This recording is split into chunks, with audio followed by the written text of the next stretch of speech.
Praise the Lord. ஆண்டவரும் இரட்சகருமாய் இருக்கிற இயேசு கிறிஸ்துவின் நாமத்தில் உங்களை வாழ்த்துகிறேன். இந்த நல்ல நாளிலும் கர்த்தர் உங்களை ஆசீர்வதிப்பாராக. இந்த நாளில் நான் உங்களோடு பேச விரும்புகிற காரியம், மேலானதை நாடுங்கள். நாம் வாழ்க்கையில் எதையெல்லாமோ நாம் நாடிக்கொண்டு இருக்கிறோம், எதையெல்லாமோ நாம் தேடிக்கொண்டு இருக்கிறோம். ஆனால் இது ஒன்றும் மேலானது அல்ல என்று வேதம் நம்மை குறித்து சொல்லுகிறது. வேதத்தில் ஒரு பகுதியை நான் உங்களுக்கு காண்பிக்க விரும்புகிறேன். கொலேசியர் 3ஆம் அதிகாரம் 2வது வசனம், பூமியில் உள்ளவைகளை அல்ல மேலானவைகளையே நாடுங்கள் என்று வேதம் சொல்கிறது. பூமிக்குரியவைகளை நாம் அடையும்படியாக அநேக போராட்டங்கள் நாம் போராடி கொண்டு இருக்கிறோம். நாம் அநேக காரியங்களை நாம் செய்து கொண்டு இருக்கிறோம். ஆனால் பூமிக்குரியவைகளை அல்ல, அதற்கு மேலானவைகளை நாடுங்கள் என்று ஆண்டவர் இன்னைக்கு உங்களை பார்த்து சொல்லுகிறார். பூமிக்குரியவைகளை நாடுவதற்காகவே நம்மளுடைய டைம் நாம் அதற்காக செலவழித்துக் கொண்டிருக்கிறோம். நம்மளுடைய எனர்ஜியை நம்ம அதற்காக செலவழித்துக் கொண்டிருக்கிறோம். இந்த பூமியில் இருக்கிறத சாதிக்கும்படியாக நாம் எதெல்லாமோ பண்ணி கொண்டிருக்கிறோம். ஆனால் ஆண்டவர் அதை ஒன்றும் ஏற்றுக்கொள்ளாம ஆண்டவர் சொல்லுகிற காரியம், பூமிக்குரியவைகளை அல்ல மேலானவை நாடுங்கள். இன்னைக்கு பாருங்க, எவ்வளோ பணம் இருந்தாலும் உங்களால ஒரு சமாதானத்தை பெற முடியாது.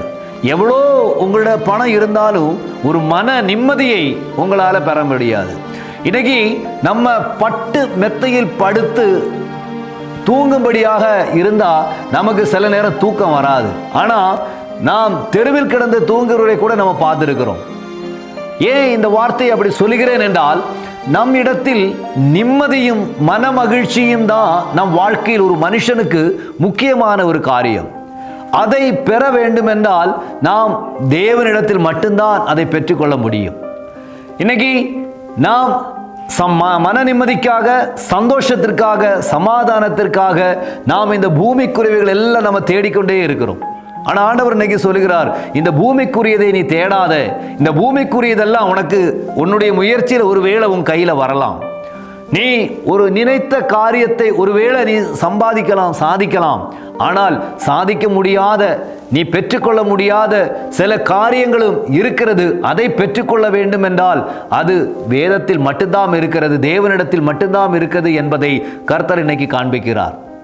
அதனால் தேவன் சொல்கிறார், இந்த வேதத்தை நாம் படிக்கும்போது, நீங்கள் உலகத்தார் அல்ல, நான் உலகத்திலிருந்து உங்களை வேறுபடுத்தி வைத்திருக்கிறேன் என்று ஆண்டவர் இன்னைக்கு உங்களை பார்த்து சொல்லுகிறார். அப்போ உலகத்திலிருந்து வேறுபடுத்தி வைக்கப்பட்டிருக்கிற நாம் இந்த உலகத்துக்குரியவைகளை அல்ல, ஒரு வேறுபட்ட ஒரு சிந்தையை உடையவர்களாக மாறும்படி ஆண்டவர் இன்னைக்கு விரும்புகிறார். ஆம் தேவனுடைய பிள்ளைகளே, இந்த உலகத்திற்காக நாம் ஓடாமல், இந்த உலகத்தின் தேவைகளுக்காக நாம் ஓடாமல், இந்த உலகத்தின் லட்சியத்தை நோக்கி ஓடாமல், எனக்கு உங்களுக்கு வைத்திருக்கிற ஒரு லட்சியம் உண்டு. அந்த லட்சியத்துக்காக நாம் ஓடுவோம்னா நம்முடைய நிம்மதியை யாருக்குமே தடை பண்ண முடியாது. உங்களுடைய சந்தோஷத்தை யாருக்குமே தடை பண்ண முடியாது.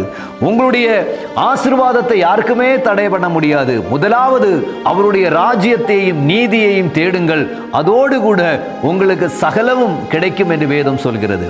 நாம் கர்த்தரை மாத்திரம், அவரை மாத்திரம் ஆராதித்து, அவரை மாத்திரம் நம்பி, அவரை மாத்திரம் விசுவாசத்தோடு நாம் ஓடுவோமானால் இந்த உலகத்துக்குரியவைகளையும் கர்த்தர் நம்மை தந்து ஆசீர்வதிக்க அவர் நல்லவராகவே இருக்கிறார்.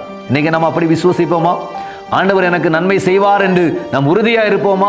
நாம் இன்னைக்கு இந்த உலகத்துக்காக அல்ல, தேவனுக்காக நாம் சிலதை செய்யும்படி, நாம் இந்த உலகத்தார் பெற்றுக்கொள்ளாத சில ஆசீர்வாதங்களையும் பெற்றுக்கொள்ளும்படி இன்னைக்கு நீங்க நம்பிக்கையா இருக்கிறீங்களா, உறுதியா இருக்கிறீங்களா? ஆண்டவர் இன்னைக்கு உங்களை ஆசீர்வதிப்பார். நான் உங்களுக்காக நான் ஜெபிக்கிறேன். எங்க நல்ல ஆண்டவரே, இந்த நல்ல நேரத்திற்காக உம்மை நன்றியோடு உம்மை துதிக்கிறோம். உமது பிள்ளைகளை நான் ஆசீர்வதிக்கிறேன் ஏசப்பா. உமது பிள்ளைகளுடைய ஆண்டவரே, இந்த உலகத்தின் ஆசை அல்ல ஆண்டவரே, மேலானதை கொடுத்து நீர் ஆசீர்வதிக்கும்படிக்காக நான் ஜெபிக்கிறேன். நீர் அப்படி செய்வதற்காக நன்றி. இயேசுவின் நாமத்தில் எங்கள் பிதாவே, ஆமென், ஆமென். God bless you. கர்த்தர் உங்களை ஆசீர்வதிப்பார்.